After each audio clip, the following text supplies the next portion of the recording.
Bismillahirrahmanirrahim. Assalamualaikum warahmatullahi wabarakatuh. Perkenalkan, nama saya Nur Aisyah, NIM 073-2021-0033, Prodi Ilmu Kelautan, Universitas Muslim Indonesia. Adapun materi yang akan saya bawakan yaitu tentang ekowisata pesisir dan laut. Tentang potensi ekowisata. Adapun definisi pulau kecil, menurut UNCLOS 1982, pulau adalah area lahan atau daratan yang terbentuk secara alami dikelilingi oleh air yang berada di atas muka air pada saat pasang tertinggi. Menurut Undang-Undang Nomor 27 Tahun 2007, pulau kecil adalah pulau dengan luas lebih kecil atau sama dengan 2000 km persegi beserta kesatuan ekosistemnya. Sedangkan menurut Perpres Nomor 78 Tahun 2005, pulau-pulau kecil terluar adalah pulau-pulau kecil yang memiliki titik-titik dasar koordinat geografis yang menghubungkan garis pangkal laut kepulauan sesuai dengan hukum internasional dan nasional. Adapun dasar hukum pengelolaan PPKT. Pasal 23 Undang-Undang Nomor 1 Tahun 2014, Undang-Undang Nomor 27 2007 tentang pemanfaatan pulau-pulau kecil dan perairan sekitarnya.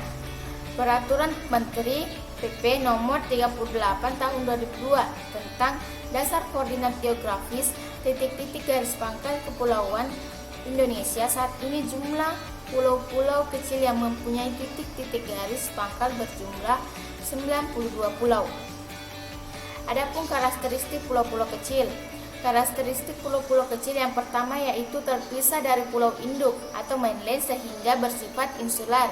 Yang kedua, daerah tangkapan air, catchment area kecil. Yang ketiga, rentan terhadap perubahan lingkungan, aktivitas manusia dan bencana alam. Yang keempat, keterbatasan sumber air tawar, daerah tangkapan air dan tanaman pangan. Yang kelima, eksistensi pulau kecil dipengaruhi oleh ekosistem terumbu karang, hutan mangrove, dan padang lamun. Dan yang keenam, sangat rentan terhadap perubahan lingkungan baik akibat alam maupun ulah manusia. Adapun permasalahan di pulau-pulau kecil dapat kita lihat di sini. Yang pertama yaitu kemiskinan, air bersih, listrik, transportasi, bencana, kerusakan lingkungan, sanitasi buruk, dan limbah. Permasalahan sektor sanitasi pulau-pulau kecil. Yang pertama yaitu wilayah pulau-pulau kecil merupakan daerah yang sangat miskin akan sumber air tawar. Yang kedua, pengambilan air tanah secara terus-menerus yang mengakibatkan penurunan volume air tanah dan masuknya intrusi air laut menggantikan air tanah di pulau-pulau kecil. Yang ketiga, keterbatasan infrastruktur bidang sanitasi. Yang keempat, kebiasaan negatif masyarakat pulau terkait sanitasi. Kesadaran dan pengetahuan masyarakat pulau akan pentingnya sanitasi masih rendah. Yang keenam, belum menjadi prioritas dari kelautan. Adapun misi ekowisata, mengembangkan kepariwisataan yang berbasis kepada alam dengan tetap menjaga kelestarian alam. Yang kedua, mengangkat budaya setempat sebagai wisata budaya yang mendukung wisata alam. Yang ketiga, mengembangkan kepariwisataan secara terpadu antara alam dengan budaya. Yang keempat, pemberdayaan masyarakat untuk meningkatkan kepariwisataan yang ramah lingkungan. Adapun prinsip ekowisata terdapat 8. Yang pertama yaitu mencegah dan menanggulangi dampak kegiatan wisatawan terhadap alam dan budaya. Pencegahan dan penanggulangan disesuaikan dengan sifat dan karakter alam dan budaya setempat. Yang kedua, pendidikan konservasi lingkungan.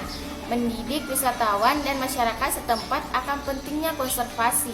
Yang ketiga, pendapatan langsung untuk kawasan redistribusi dan pajak konservasi dapat dipergunakan secara langsung untuk membina, melestarikan, dan meningkatkan kualitas kawasan. Yang keempat, partisipasi masyarakat dalam perencanaan pengawasan dan pengembangan.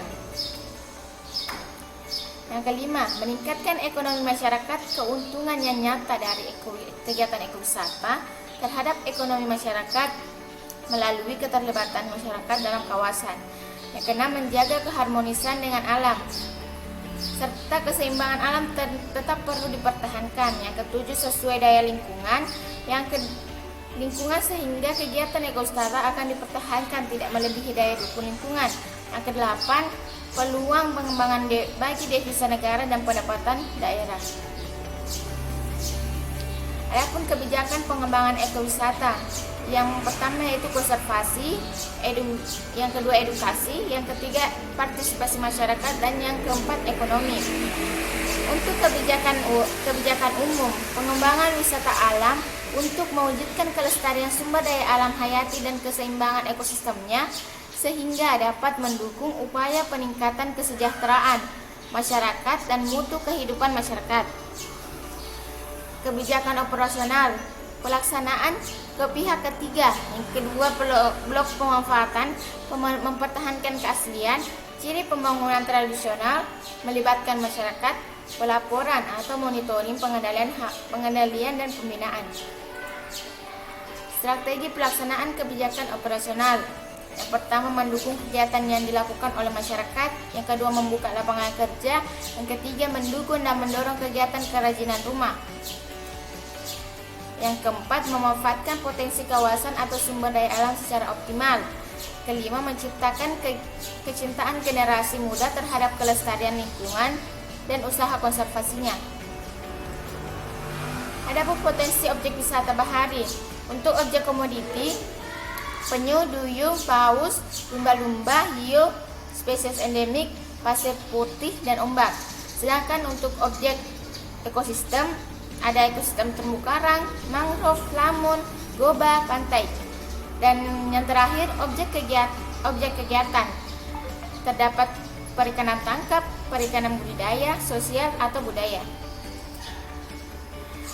Potensi wisata yang dapat dikembangkan di pantai, pasir putih atau yang landai, sifat air jernih, tenang, ombak. Untuk biologi, ikan, penyu, lamun, dan lain-lain. Pemandangan dan iklim, wisata pantai, rekreasi pantai, panorama, resort, berenang atau berjemur, olahraga pantai seperti voli, jalan pantai, lempar cakram, dan lain-lain, perahu, dan memancing. Potensi wisata bahari yang dapat dilakukan dalam wisata bahari seperti snorkeling, diving, jet ski, selancar, banana boat, perahu kaca, wisata mangrove, wisata nelayan, wisata pulau, wisata pendidikan, wisata pancing, wisata terbatas, duyung, paus, dan lumba-lumba. Wisata danau atau sungai, rekreasi danau, panorama dan iklim, resort, memancing, keramba apung, perahu, arum jeram, wisata olahraga, duyung, dan lain-lain, wisata alam, hutan burung, trekking, dan lain-lain. Dan ancaman wisata yang perlu diantisipasi terhadap ekosistem lingkungan dan manusia. Wisata pantai, perubahan bentang alam, limbah domestik, transportasi dan sampah, pergeseran nilai budaya, penggantian mata pencaharian dan kinerja masyarakat, dan peningkatan kebutuhan ekonomi taraf. Untuk wisata bahari, perubahan bentang alam, limbah domestik, pergeseran nilai budaya, pergantian mata pencaharian dan kinerja masyarakat, kerusakan terumbu karang, lamun, hutan bakau, dan biota alamnya. Peningkatan kebutuhan ekonomi taraf hidup. Yang terakhir yaitu wisata danau atau sungai, perubahan bentang alam, limbah domestik, transportasi dan sampah, pembukaan lahan hutan, gangguan terhadap biota air dan satwa hutan, dan penurunan kualitas sungai. Terima kasih.